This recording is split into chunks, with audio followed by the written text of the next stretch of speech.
días. Vamos a comenzar el capítulo de neurofisiología.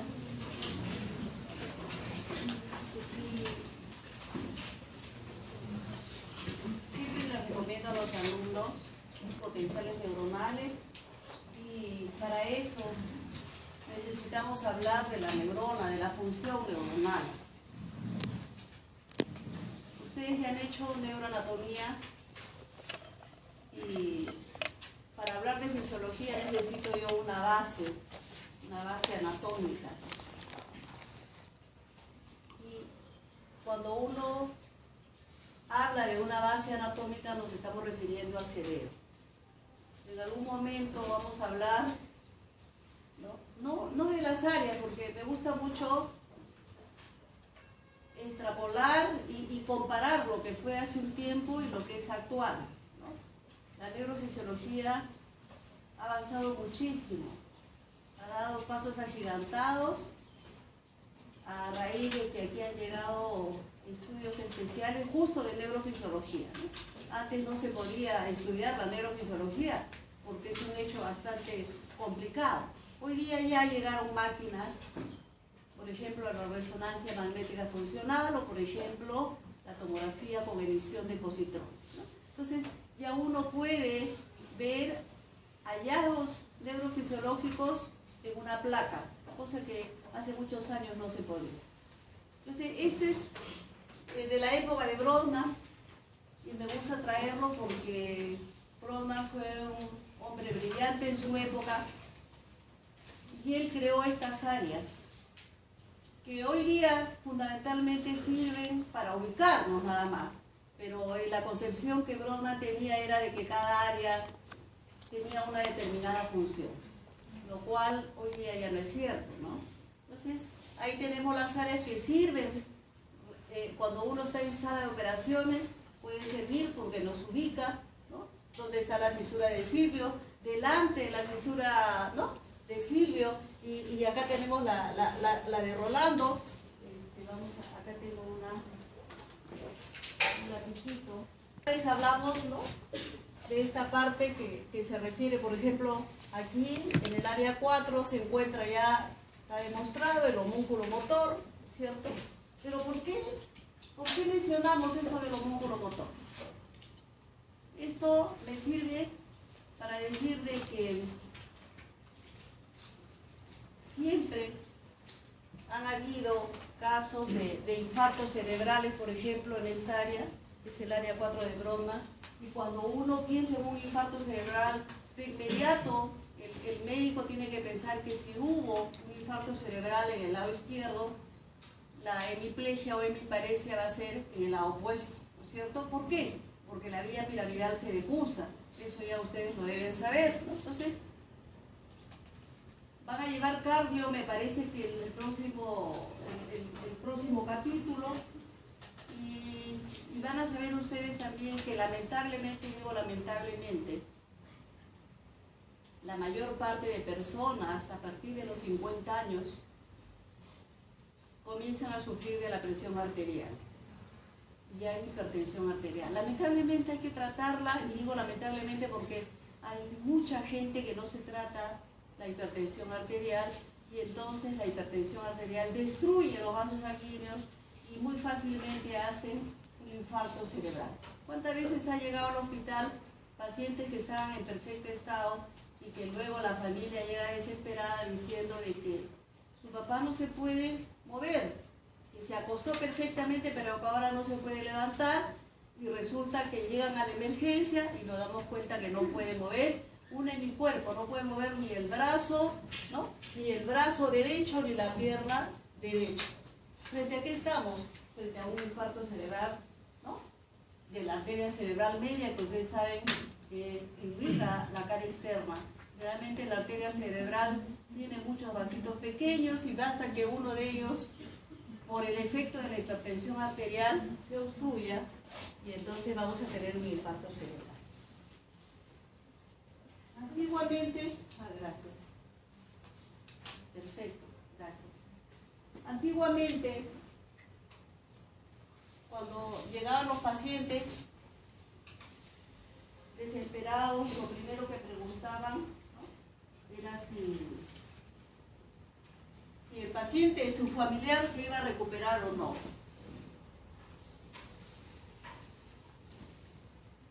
Hasta hace poco, y justamente hay un grupo de nosotros en Perú casi no hacemos mucha investigación por la situación económica, en fin, por un montón de motivos que no es el caso.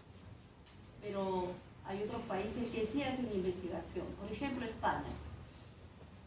Están trabajando ahora con neuronas que son de la circunvolución del hipocampo y están demostrando con trabajos de investigación que las neuronas del hipocampo sí se reproducen. Por mucho tiempo nosotros decíamos que las neuronas no se reproducían, excepto las neuronas de la pituitaria, o sea, las neuronas olfatorias. Hoy día este concepto ya está siendo un poco desfasado, porque ya los españoles están descubriendo que efectivamente las neuronas de la corteza temporal sí se reproducen. Entonces,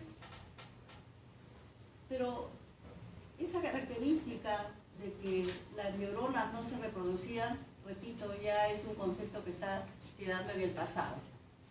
Pero, ¿qué pasa si un paciente tiene un infarto cerebral y viene con una hemiplegia del lado derecho? Es terrible, porque si el infarto es en el lado izquierdo, generalmente aquí, ¿no?, es el centro, y sobre todo en esta zona, aquí se encuentra lo que se llama el centro del lenguaje motor, fundamentalmente, ¿no?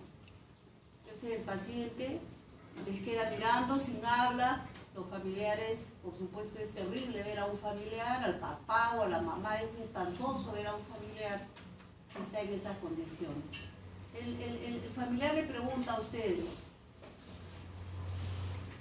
y doctor o doctora, ¿se va a recuperar mi papá? ¿Cuál es la respuesta de ustedes? ¿Qué dicen ustedes? ¿Qué dicen? ¿Se recupera o no se recupera? ¿Tú qué dices? A ver, ¿cómo te llamas? Beder. Que una cosa importante, mientras son estudiantes y ustedes vienen a aprender, no tengan temor a equivocarse, están aprendiendo, estamos conversando. Además, todos nos equivocamos cuando aprendemos, ¿no es cierto? Entonces, ¿tú qué dices? ¿Se recupera o no se recupera? Pues puede ser una recuperación parcial, no completa. Claro.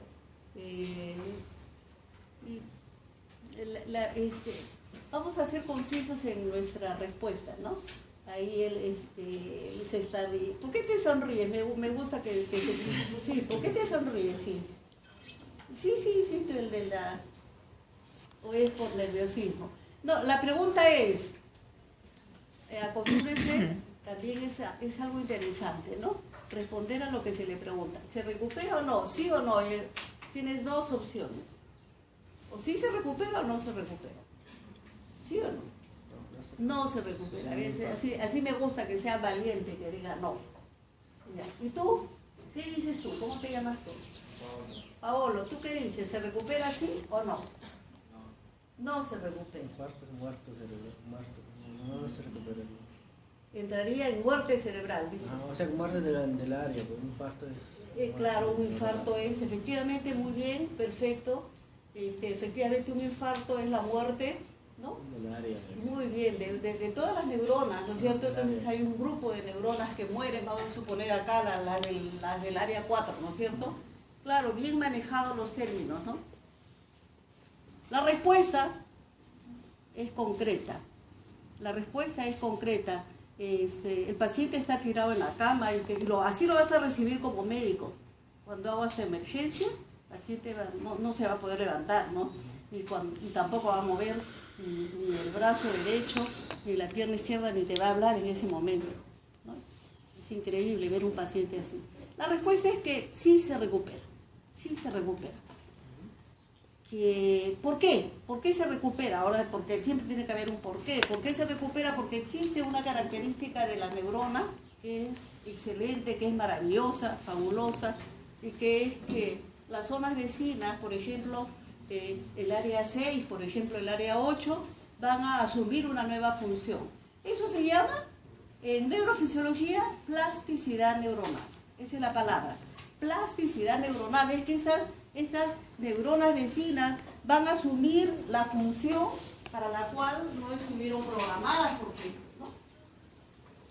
Nosotros tenemos millones de neuronas, todos nacemos con millones de neuronas, pero no todas están funcionando al mismo tiempo, y es más, diariamente mueren aproximadamente 300.000 neuronas, repito, son 300.000 neuronas las que mueren diariamente. A eso se le conoce con el nombre de ¿qué? De apoptosis neuronal. Apoptosis neuronal es un término que se emplea no solamente para las neuronas, sino para muchas células del organismo, ¿no? Llámese las células de los ovarios, llámese las células de la cavidad oral, eso se llama apoptosis. Bien, entonces es una característica sumamente importante de la cual tenemos que hablar. Por eso es que el paciente se recupera, y por eso es que a raíz de esta característica existe una nueva especialidad que se llama la medicina física y rehabilitación. Entonces el paciente entra en un programa de rehabilitación para favorecer precisamente esta característica de la plasticidad neuronal. Porque si tú comienzas a usar un grupo de neuronas que no sea bien entrenado, pues las neuronas van a conseguir una función ideal, ¿no? El paciente al final va a caminar, existen métodos de rehabilitación, imagínate, estamos en otra época, existen incluso talleres de la marcha, hay médicos especialistas, rehabilitadores, para que la marcha sea casi perfecta, ya con eso te digo todo, ¿no? Entonces, y por supuesto también existe otra subespecialidad que se llama afasiología. ¿Qué significa afasiología? Que se le va a enseñar a hablar al paciente lo mejor posible. Entonces, y esto va a ser durante mucho tiempo. Bien, entonces ya tenemos la primera característica. Otra de las características de la neurona, porque estamos hablando de las neuronas, otra de las características de las neuronas es que, pásame la siguiente por favor, es la producción de neurotransmisores. Las neuronas producen neurotransmisores, sintetizan neurotransmisores, de ahí el nombre, ¿no? De ahí el nombre. Entonces, es cierto que las primeras sustancias, los primeros neurotransmisores que se descubrieron eran elaborados por las neuronas, estamos hablando de la acetilcolina, estamos hablando de la noradrenalina. Sin embargo, por ejemplo, no es una función patognomónica, porque hay otras células que también producen neurotransmisores, por ejemplo, la glándula suprarrenal también está produciendo noradrenalina. Todo que ya ustedes en algún momento han leído. Esto es lo que les decía de que cuando hablamos de neurofisiología, todo, generalmente las vías son decruzadas, ¿no? Por ejemplo aquí, ¿no? Este es el área 4 y acá tenemos, ¿no?, cómo se está decruzando, ¿no?, la vía piramidal cruzada, y por eso es ¿no?, que si hay una lesión acá, pues el problema será el lado opuesto a la lesión, ¿no? Acá está la vía piramidal directa, que al final también se decruza. Generalmente todo es decruzado, ¿no?, tanto la vía motora como la vía sensitiva, que la vamos a ver seguramente en otra clase. Dame la siguiente, por favor. Otra cosa, si ustedes quieren preguntar algo, levantan la mano nada más y nosotros accedemos a la... ¿ya? No tengan temor de preguntar, porque a lo mejor ahorita estamos comenzando, pero habrá algún momento en que hay algo que no les... ¿no? Entonces, aquí están las características de la neurona, la producción y lo que habíamos mencionado, la apoptosis neuronal, ¿no? Dame la siguiente, por favor. Y ahí tenemos la neurona típica, una neurona que tiene el soma, que tiene su cilindro eje, eso. Esta es la neurona típica, pero esto es la motoneurona alfa. La típica motoneurona alfa, o sea, también conocida como neurona motora periférica, por si acaso, para los que leen la literatura, ¿ya?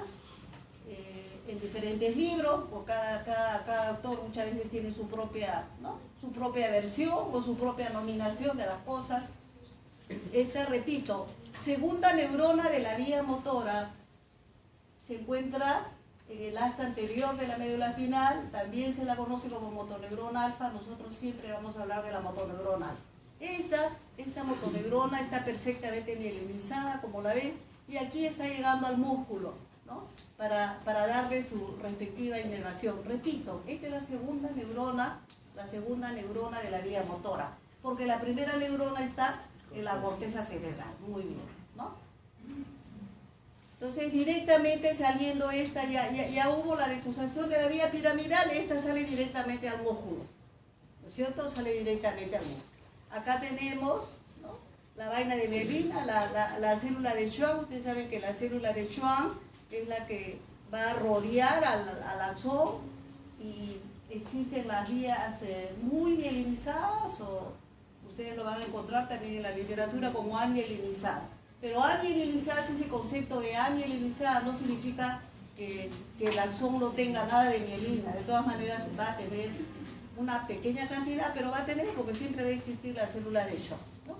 Acá el retículo sarcoplásmico, el núcleo, y acá se produce, ustedes saben, a nivel del ARN mensajero, ¿no? Acá se va a producir la síntesis de los neurotransmisores, que van a ser, la mayoría de neurotransmisores son largas cadenas polipeptídicas que luego a nivel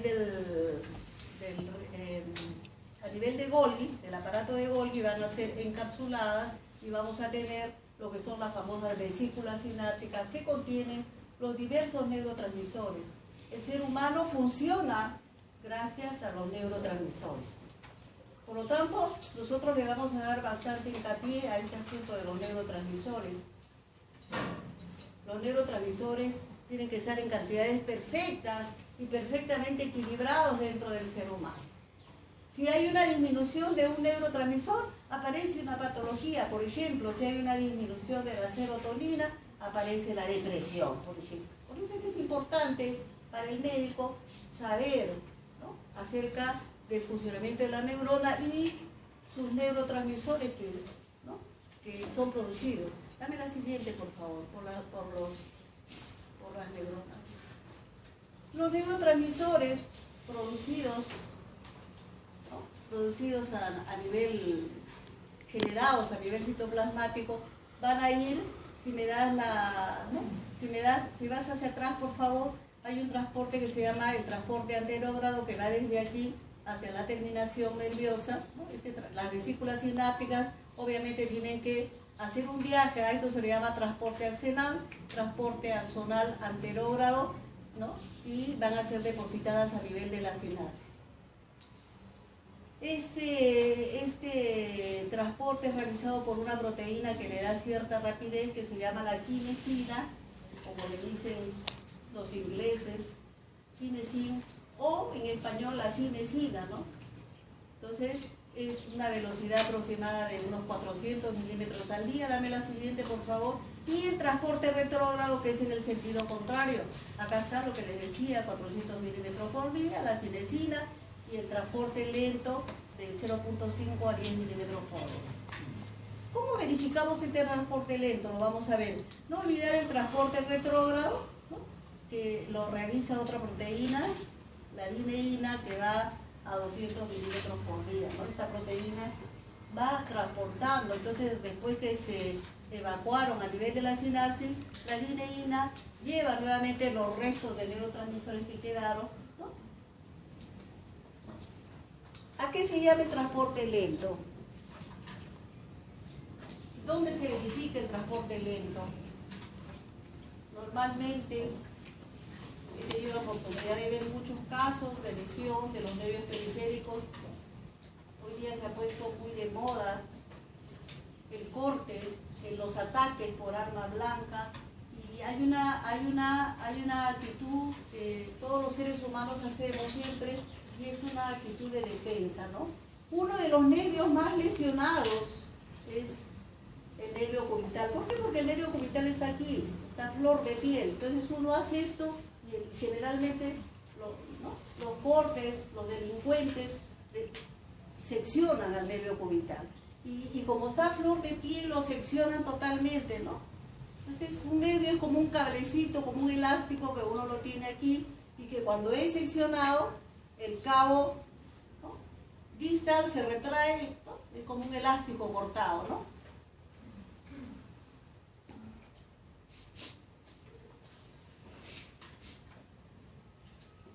El caso es de un estudiante trabajador, un chico que fue asaltado de unos 18 años, recuerdo el caso, fue asaltado y en pleno óvalo de Miraflores, eran las 3 de la mañana y salía, trabajaba en un casino, ahora están de moda también los casinos, entonces fue asaltado y lo agredieron, por supuesto, con arma blanca, y el chico llegó preocupado al consultorio. ¿Por qué? No podía movilizar la mano. Doctora, estoy preocupadísimo porque yo trabajo en el casino, yo soy repartidor de cartas, o sea, este es el movimiento que él hacía, ¿no?, y que reparte las cartas, y primero no puedo trabajar. Otra cosa, mi mano se está secando, ojo, mi mano se está secando, y efectivamente uno ve y prácticamente eran huesitos cubiertos por piel. Una mano totalmente diferente, eso es lo que se llama una mano cadavérica, ¿no? Y tampoco siento estos, ¿no?, típica lesión del nervio coital, no siento dedo y medio. Preocupadísimo, doctora, ¿voy a quedarme así? ¿Qué hago? No puedo trabajar, y miren, desesperado, un muchacho de 18 años, obviamente tenía que estar desesperado. ¿Cuál es la respuesta? ¿Qué le decimos? ¿Te vas a quedar así? ¿Qué le decimos? Hoy día él está de moda. ¿Qué le decimos? Es tu paciente y eres médico y doctor. Que se le va a hacer terapia. ¿Qué? Que se le va a hacer terapia. Que se le va a hacer terapia. Terapia, operación.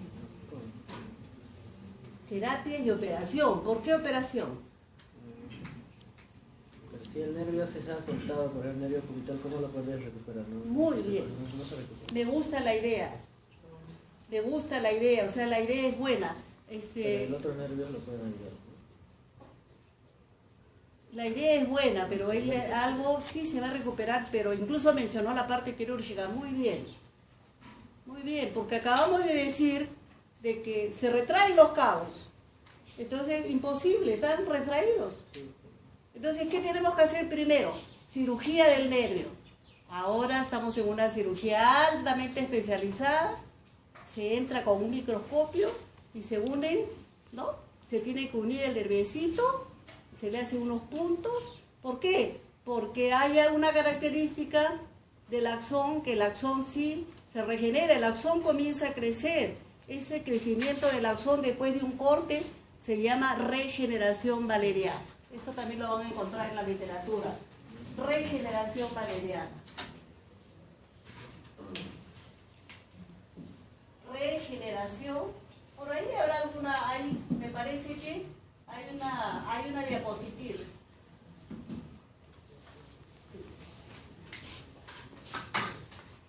El nervio crece a la velocidad de 1 a 2 milímetros por día. Acá lo pongo. 1 a 2 milímetros día. A esa velocidad crece. Pero primero tiene que entrar a tallar el cirujano. Tiene que unir los cabos proximal y distal. ¿Para qué? Para que el nervio pueda crecer por sus respectivos, ¿no?, canalículos. ¿Se acuerdan? Ustedes han estudiado anatomía. Cuando ustedes cortan un nervio, ¿no?, hay lo que se llama el perineuro, el epineuro y el endoneuro. Estas operaciones son con microscopio. Incluso dentro del nervio se ponen unos puntitos para asegurar, y entonces el nervio comienza a crecer, ¿no? Entonces, ¿qué le decimos nosotros al paciente? Porque nosotros tenemos que darle cuestiones claras al paciente. Es decir, ¿cuál es la respuesta? Doctora, ¿me recupero? Sí. Esa es la respuesta, sí. Sí te vas a recuperar. ¿Y cómo? Primero vamos a hacer una cirugía y luego tu nervio va a crecer a esa velocidad, a 1 a 2 milímetros por día. Si el corte es acá, entonces el nervio va a crecer lentamente y va a llegar a tus músculos. ¿A qué músculos? A propósito, ¿por qué el paciente no puede trabajar? ¿Por qué ese nervio cubital? ¿Y por qué no puede hacer esto? ¿Cuál es el músculo que está afectado? ¿Quién me dice? ¿Cuál? Uno, pero el que hace esto. Creo que la radial. El nervio cubital innerva un músculo importante que se llama el aductor del pulgar. Aductor, y el aductor hace esto. Y esta es la función que uno necesita para repartir cartas. Entonces, le decimos que sí, se va a recuperar, que va a llegar a trabajar, que tenga paciencia y que luego va a recuperar la sensibilidad. Porque cuando la cirugía está bien hecha, como que la están haciendo acá bien, no hay problema. Entonces, el crecimiento del nervio, dame la de atrás por favor, si fueras tan amable. El crecimiento del nervio entra aquí en lo que se llama, ¿no?, el crecimiento lento, o sea, el citoesqueleto, los neurofilamentos, ¿no es cierto?, los microfilamentos crecen a esta velocidad. Habíamos dicho 1 milímetro por día. Está dentro de este rango, que es de 0,5 a 10 milímetros día. Dame la siguiente. Doctora, una consulta. Dime. Sí, ¿cuánto tiempo hay que esperar para que el nervio todavía tenga su... Me encantó esa recuperación? pregunta. Me encantó esa pregunta. ¿Por qué? Porque es que está aquí. Es lo lógico. Si ustedes no preguntan, esto es tan extenso, yo voy a seguir. El asunto es de ustedes, que ustedes pregunten todo lo que quieran preguntar. Y eso es bueno. ¿Por qué? Porque hay mucha diferencia si el corte hubiera sido acá. Por eso ya te di el número. 1 a 2 milímetros por día. ¿Cuál es se habla de pronóstico? O sea, ¿quién va a mejorar y quién se va a recuperar más rápido? Si la lesión es acá y el crecimiento es de 1 a 2 milímetros por día, va a llegar más rápido acá. ¿Qué tal si la lesión del cubital es acá? Va a demorar más, porque mira todo lo que tiene que crecer. ¿Y qué tal si es acá? A nivel del preso, son de mal pronóstico, porque ya va a demorar mucho tiempo, pero para eso está la rehabilitación, para que tú entrenes al músculo y esperes a su nervio.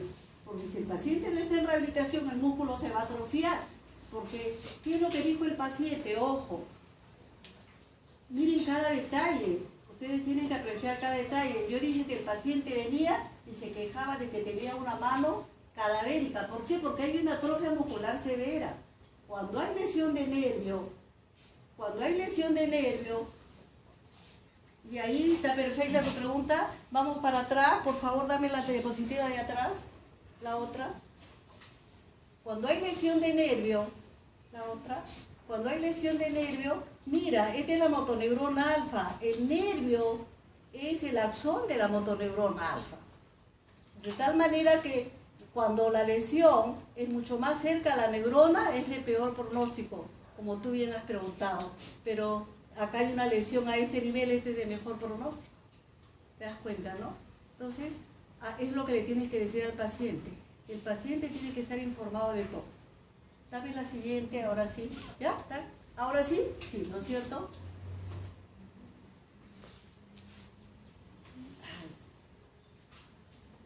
Concentraciones de algunos iones.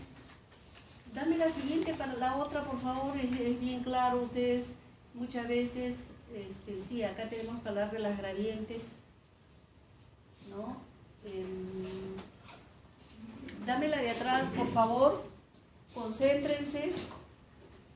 Ustedes saben, me imagino que tienen que saber a estas alturas que el cloro y el sodio abundan en el extracelular, ¿no es cierto? ¿Sí? Claro, y el potasio está en abundante cantidad dentro, ¿no es cierto?, de la célula, de cualquier célula y dentro de la neurona, ¿no? Entonces, van a ver, ahí está, justamente lo tenemos ahí, ¿no? Fuera de la célula, en el extracelular, el sodio y el cloro es el que abunda, mientras que dentro de la célula, que abunda es el potasio, ¿no? Pero cuando hablamos de fuera de la célula, estamos hablando del extracelular, ¿no es cierto?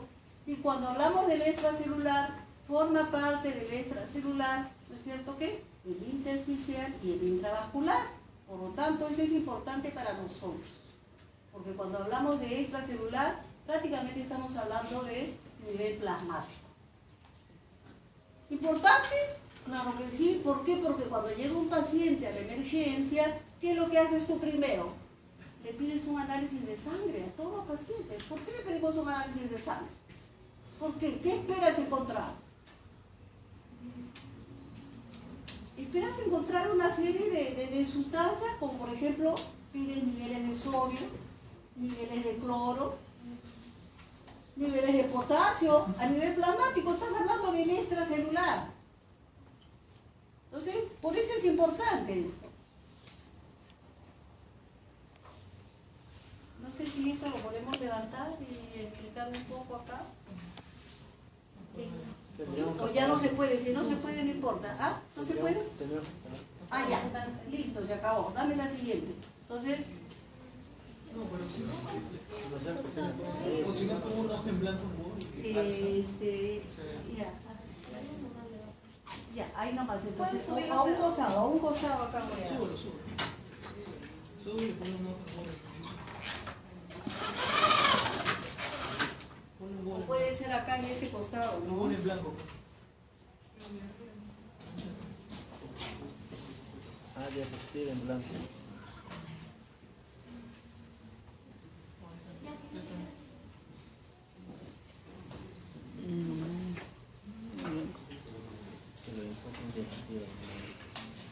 Enfoca un diapositiva en blanco.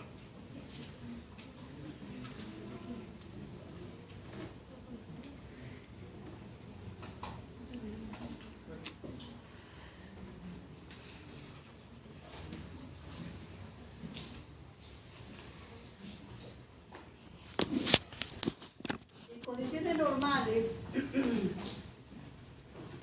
la neurona tiene un potencial de reposo de menos 70 milivoltios. Potencial de reposo. Y en condiciones normales, dentro de la neurona existe gran cantidad de potasio y fuera de la neurona poca cantidad de potasio, ¿no? Por eso estamos representando la mayor cantidad acá y la menor cantidad aquí. Hemos dicho que el sodio abunda en el extracelular y el cloro también, ¿no? Siempre el cloro, por ser negativo, está junto, ¿no? Y se une al sodio, ¿no? Porque tienen cargas opuestas. Y acá tenemos el sodio en pequeña cantidad y el cloro también en pequeña cantidad. La neurona siempre tiende a estar en reposo, obviamente. Es lo normal y en algún momento va a tener que funcionar. Existen dos gradientes, lo que se llama la gradiente eléctrica y la gradiente de concentración.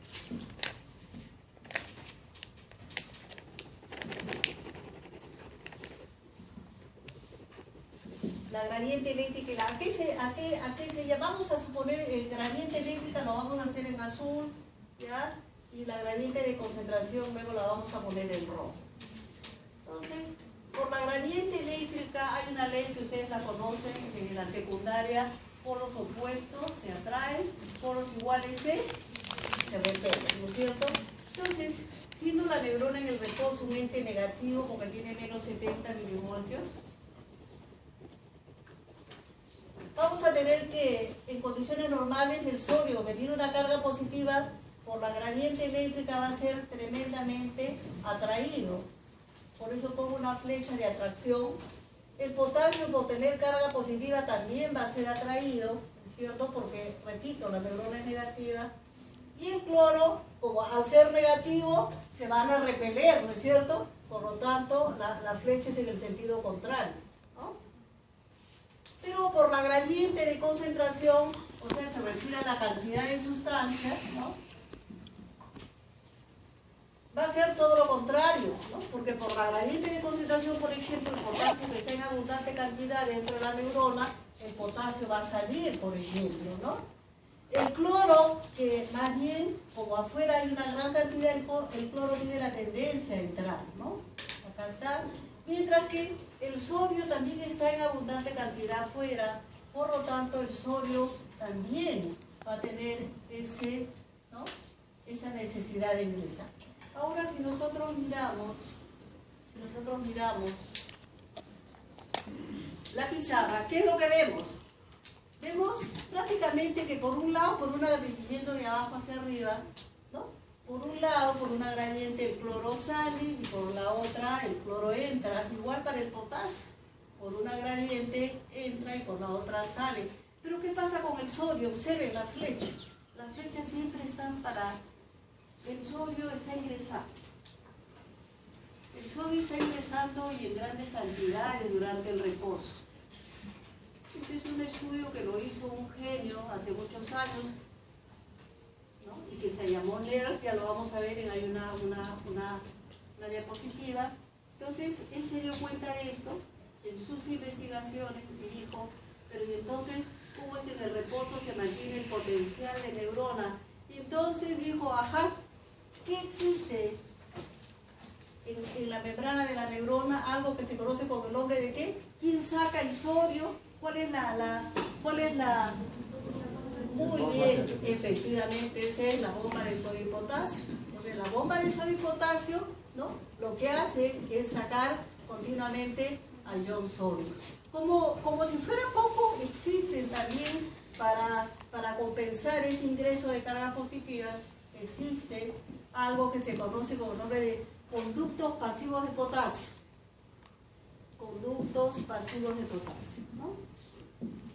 Estos conductos se llaman pasivos porque no necesitan energía y el potasio continuamente está saliendo del interior de la neurona, con lo cual siempre se va a tener el potencial de reposo, ¿no? Eso está claro, ¿no es cierto? ¿Sí? Está claro. Bien. ¿Qué hicieron? Un grupo de neurofisiólogos hace muchos años. Todo esto es la base de la neurofisiología, pero que sigue vigente, esto no ha cambiado. Hace muchos años, los neurofisiólogos dijeron, ¿cómo estudiamos cómo una neurona funciona? Nadie iba a pensar, yo de ahorita les diría quién es el voluntario que se presta para estudiar, por ejemplo, cómo funcionan sus neuronas motoras, ¿no? ¿Y cuál es la propuesta? Yo diría, les voy a hacer una pequeña cirugía, les abro les abro el cráneo, les hago una pequeña craneotomía y luego con un electrodo los estimulo eléctricamente a ver qué es lo que hacen, a ver cómo se comportan. Por supuesto que nadie va a aceptar eso, nadie va a prestar su cerebro para eso.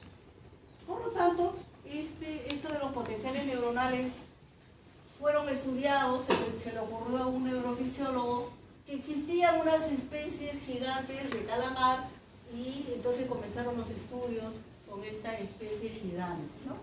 Y entonces, ¿qué es lo que hicieron? En aquella época, por primera vez se estimuló eléctricamente una neurona ¿no? ¿Qué es lo que se hizo? Una neurona en un calamar gigante, por supuesto que estaba vivo, ¿no?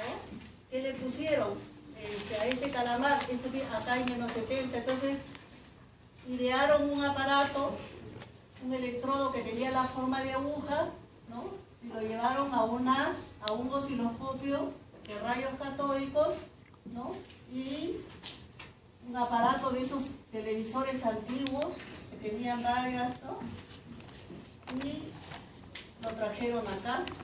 Dijeron, este va a ser el electrodo, este aparato le vamos a instalar un estimulador de corriente eléctrica, ¿no?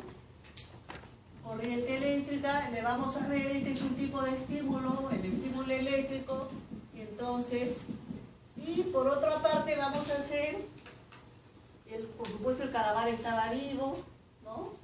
Y vamos a ver cómo reacciona el calamar, y este va a ser un electrodo de tipo, ¿no? receptor. Este es el electrodo receptor que informaba de lo que le pasaba a la neurona del calamar. Entonces, ¿qué dijeron? Vamos a estimular y vamos a darle, por ejemplo, el estimulador de corriente eléctrica. Los estímulos de corriente eléctrica se dan, vamos a suponer 2 miliamperes, ¿no?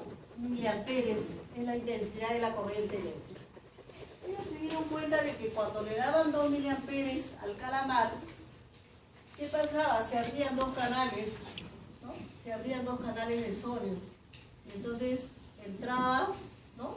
2 sodios desde el extracelular, ¿no? Y entonces el potencial de la neurona se modificaba. ¿Por qué? Porque habían entrado 2 cargas positivas. Y si entraban 2 cargas positivas, ¿qué pasaba con ese potencial? ¿A cuánto se convertía? Muy bien, por ahí lo dijeron, menos 68, ¿no?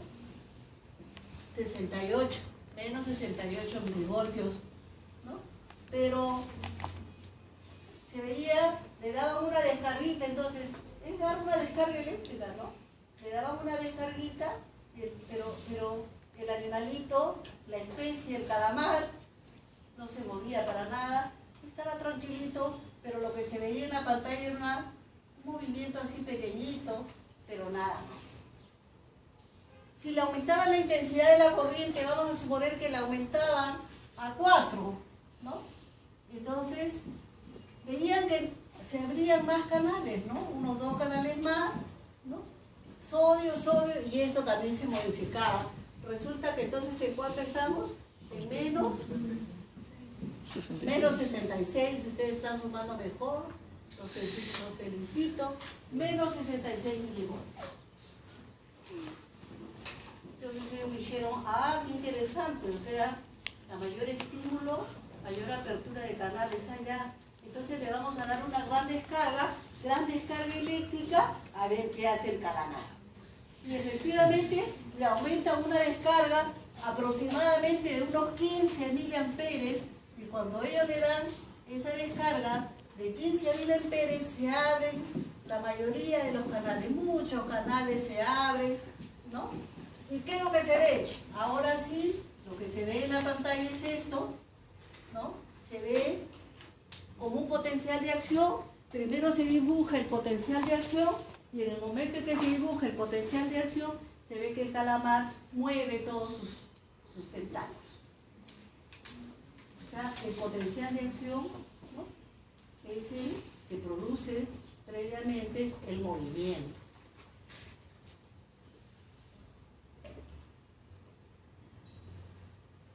Tenemos que llegar a una determinada cantidad de estímulo, en este caso de corriente eléctrica, para que se produzca el movimiento. Si no llegamos, no se produce absolutamente nada, ¿no?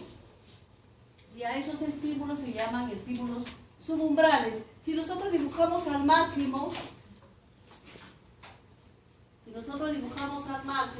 a mayor aumento, este potencial, ¿qué es lo que vemos? Vemos lo siguiente, vemos las partes del potencial, ¿no? Vamos a ver a mayor aumento, ¿no? Entonces yo dibujo acá, menos 70. Aquí vamos a poner menos 55 milivoltios, acá 0 y acá más 35 milivoltios. ¿Qué significa esto? ¿No? Conforme yo voy aumentando, acá hay un punto, más o menos, ¿no? Más o menos, si yo lo quiero dibujar, ¿no? Incluso más bonito, yo podría dibujar esto. Muchas veces, dependiendo cuán rápido es su potencial, un potencial más lento lo podemos ver así, pero hay fibras que son sumamente rápidas que las vemos así muchas veces, ¿no? A esto los autores le han llamado spike, porque parece una aguja, para los que leen en inglés, spike, ¿no?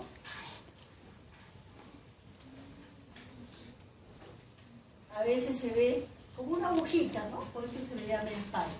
Bien, pero ¿qué significa esto? En la zona, vamos a ampliar, vamos a echarlo un poquito para que ustedes lo vean de manera más didáctica, vamos, ¿no?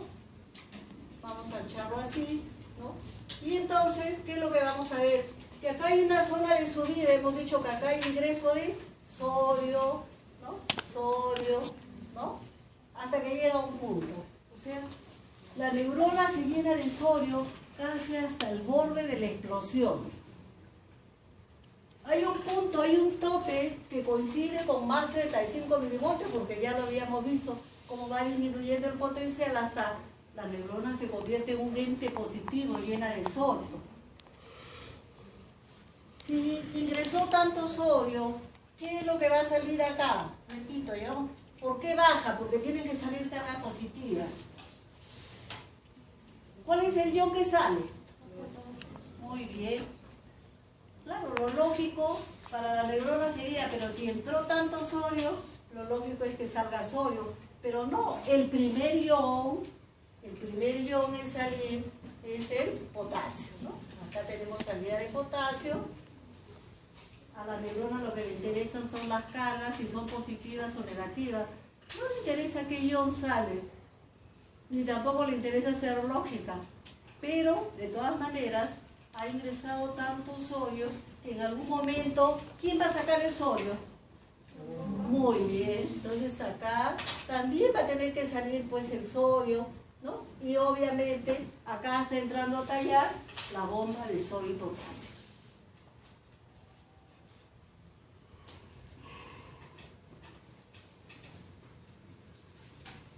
Hay autores que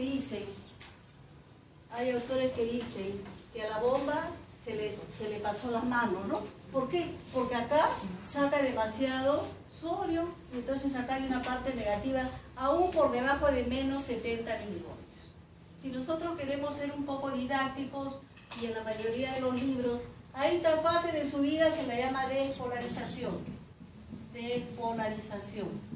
Y a esta fase de bajada del potencial se la llama repolarización. Y a esta fase más negativa, poshiperpolarización. En neurofisiología, todo lo que es negativo se le llama hiper. Por eso existe una fase de poshiperpolarización.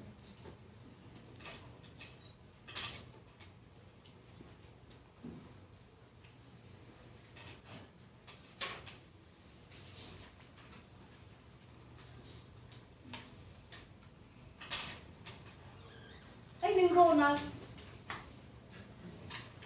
que abren sus canales de sodio.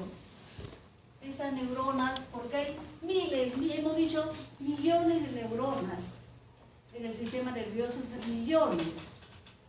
¿Se imaginan? Cada neurona con una diferente particularidad. Y hay neuronas que abren canales de sodio, ¿no? Al momento de despolarizarse, la apertura de canales de sodio, la mayor cantidad de autores hablan de despolarización de la neurona y esta neurona forma un potencial de tipo despolarizante. A esto le llamamos potencial despolarizante. Y otras neuronas que tienen la característica, ¿no?, de abrir otro tipo de canales, por ejemplo, los canales de cloro. Y resulta que la neurona se inunda de iones cloro. Entonces, al inundarse la neurona de iones cloro, ¿qué pasa? Se forma un potencial de tipo hiperpolarizante.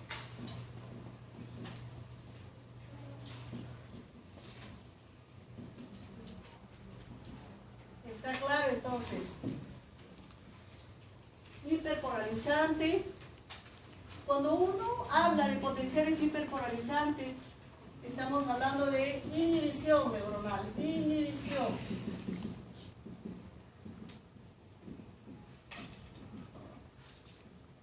Y cuando nosotros hablamos de potencial despolarizante, estamos hablando de excitación.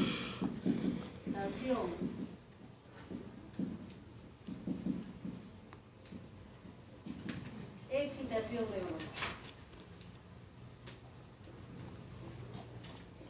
Hay diferentes características las personas. Por ejemplo, todos somos diferentes, el sistema nervioso es bastante complejo. No es como el corazón, ¿no? Que tiene una forma de funcionamiento que siempre será la misma, excepto cuando falla. Pero la neurona es muy diferente en cuanto a función. Y si no, miremos cómo somos cada uno de nosotros, ¿no? Cada ser humano es diferente al otro, tiene un comportamiento diferente. Hay gente que siempre está alegre, ¿no? Siempre está contenta, sobre todo la gente joven. Creo que la etapa más linda de la vida, creo yo, es la etapa de joven, cuando uno está bajo el cuidado de los padres y a uno le dan todo, ¿no? Para los que ¿no? Le compran los libros, en fin. Y no tiene ninguna obligación más que estudiar. Habrá algunos que estén en esa situación, otros no, pues porque probablemente ya otros están, no sé, están comprometidos o tienen hijos y la cosa cambia totalmente, ¿no?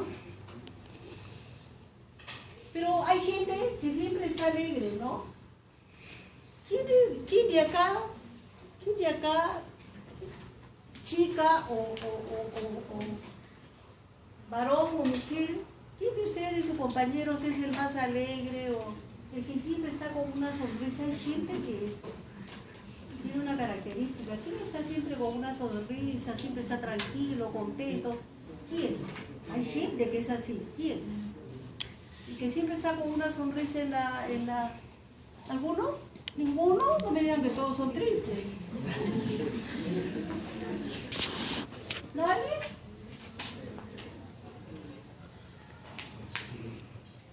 ¿De las chicas? Nadie. Uy, ay, ay. ¿Y el más triste del salón?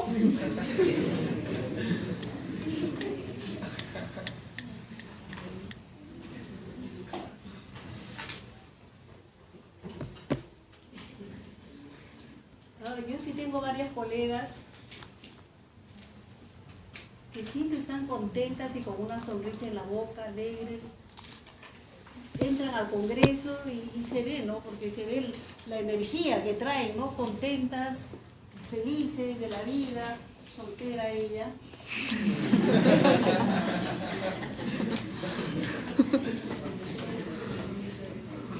Viajando, contenta.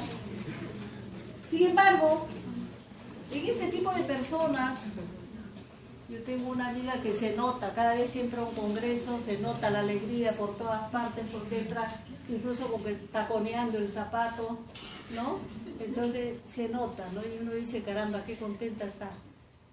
Está feliz, llena de energía positiva. Y ahí viene el asunto de las cargas positivas de las personas. Esas personas generalmente tienen, ¿no? Están cargadas con estos potenciales de tipo de polarizantes. Sin embargo, hay otras personas,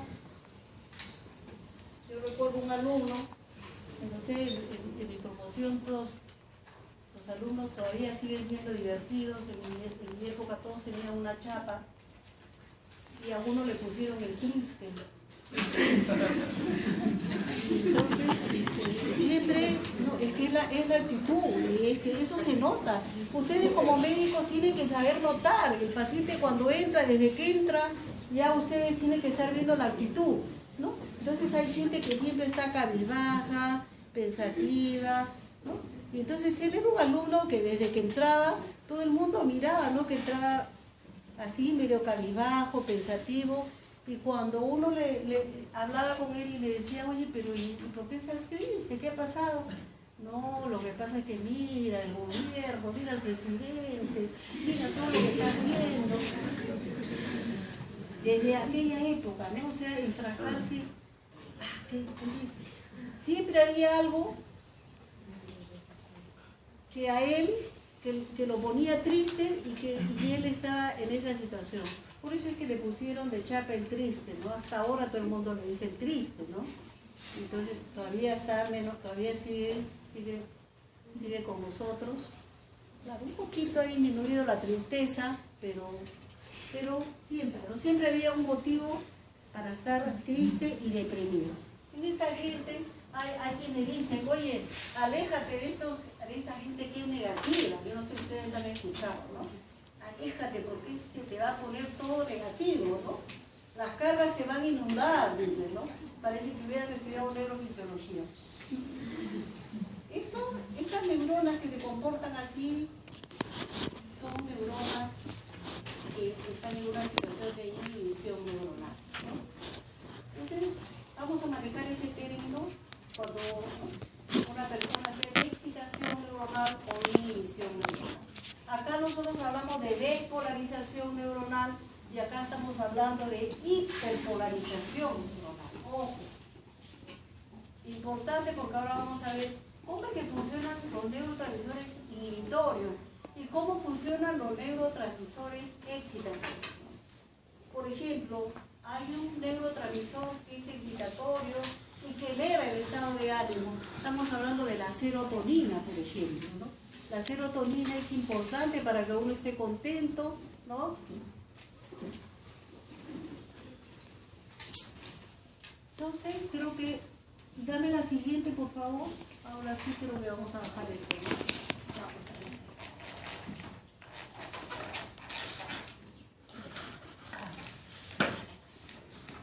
Tiene su truco. Ya. Vamos a hablar entonces. Sí.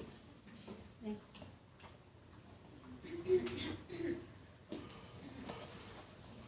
Lo que les decía, ¿no? Entonces, ahora vamos a ver a NERS. NERS encontró qué es el potencial de equilibrio. Es aquel punto, el potencial de una neurona en el que un ion entra. Habíamos dicho, esto le valió a NERS, este es un potencial de equilibrio creado, inventado por NERS, porque NERS fue un genio. Esto que yo les hablo se debe a NERS. NERS hizo estos estudios de los cuales he hablado ahora. Era un genio que toda su vida se dedicó a observar el movimiento de los iones a través de la neurona, a través de la membrana. Decía, su gran pregunta fue, pero caramba, si existe el potencial, ¿no? Si existe un potencial en la neurona, y yo veo que siempre el sodio está ingresando en el reposo, pero ¿en qué momento sale el sodio? Esa fue la gran pregunta de NERS y le valió varios premios. Él quiso encontrar el momento en el que el sodio era capaz de salir de la neurona, entrar y salir. A eso le llamó el potencial de equilibrio, porque él dijo, pero es que el sodio siempre es atraído. A eso le llamó el potencial de equilibrio. Aquel potencial de membrana en la que un ion es capaz de entrar y salir al mismo tiempo, ¿no? Entonces encontró que para el sodio era más 60, para el potasio menos 90 y para el cloro menos 70. Dame la siguiente. Sí. Ahí está.